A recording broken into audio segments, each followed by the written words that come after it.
Friends అందరికీ ఈరోజు ఇగో నేను పుండికూర కారం నూరుతున్నా. పల్లెటూరు స్టైల్లో పుండికూర కారం నూరుతున్నా. పుండికూర కారానికి కావాల్సినవి పల్లీలు వేపుకోవాలి, పచ్చిమిర్చి ఉడకబెట్టుకోవాలి. ఇగో పుండికూర ఉడకబెట్టుకోవాలి. తర్వాత ఎల్లుల్లిపాయలు, ఉప్పు వేసుకోవాలి. తర్వాత పసుపు. ఇంకా ఫస్ట్ అయితే మనం పల్లీలు అయితే దంచుకుందాం.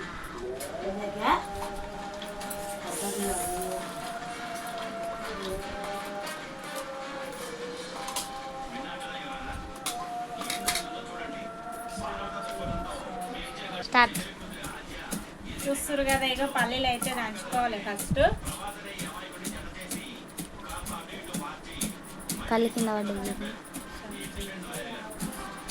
స్టార్ట్. ఇంకా పల్లీలు అయితే మెత్తగా దంచుకున్నా. ఇంకా తర్వాత అయితే పచ్చిమిర్చి కూడా మెత్తగా దంచుకోవాలి. జర కళ్ళలో పడతాయి, స్లో మంచిగా దంచుకోవాలి చూసి, లేకపోతే కంటే తిట్టుతుంది. ఎందుకంటే ఉడకబెడతాం కదా, నీరు ఉంటాయి.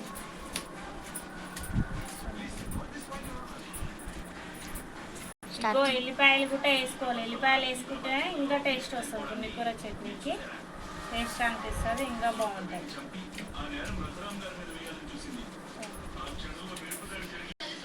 పల్లీలు పచ్చిమిర్చి అయితే మెత్తగా దంచుకున్న తర్వాత పుండికూర వేసుకొని మెత్తగా నూరుకోవాలి. ఇంత మెత్తగా నూరుకుంటే అంత మంచిగా ఉంటుంది. ఇంకా మా ఇంట్లో అయితే పుండికూర చట్నీ అంటే రోట్లో వేసి నూరితేనే తింటారు.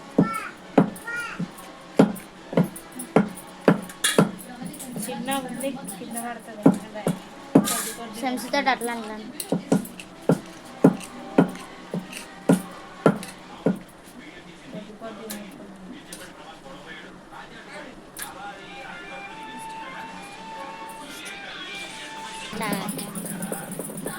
చూస్తారు కదా, ఇక మెత్తగా అయితే అయిపోయింది. ఇది కొంచెం ఉంది నూనెకే ఇట్లా నూరుకోవాలి.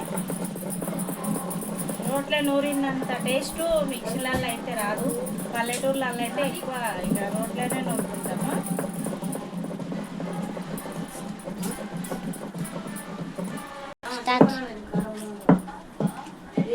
పుండికూర చట్నీ రెడీ అయిపోయింది. పోపు పెట్టుకున్నాం. ఇక రండి.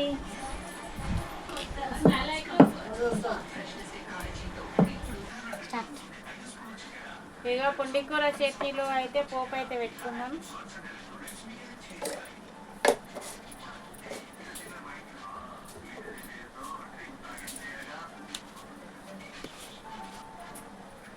ఇంకా ఆవాలు జీలకర్ర,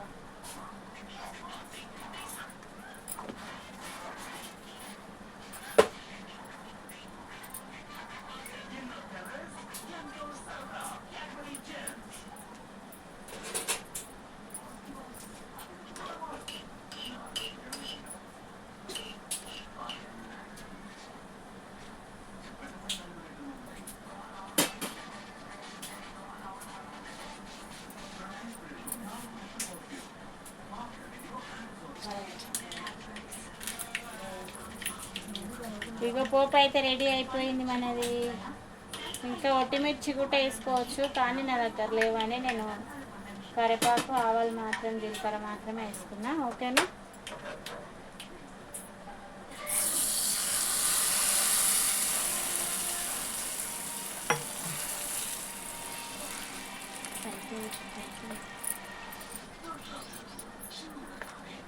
చూస్తారు కదా ఇగో ఎట్లయిందో. మనం పల్చగా కావాలనుకుంటే ఇంకా కొద్దిగా వాటర్ వేసుకోవచ్చు, నూరుకోవచ్చు. కానీ నాకు జర గట్టిగానే ఇష్టం, అందుకే ఇట్లా చేస్తున్నా. Okay bye friends. మరి మీరు కూడా ఒకసారి ట్రై చేసి చూడండి.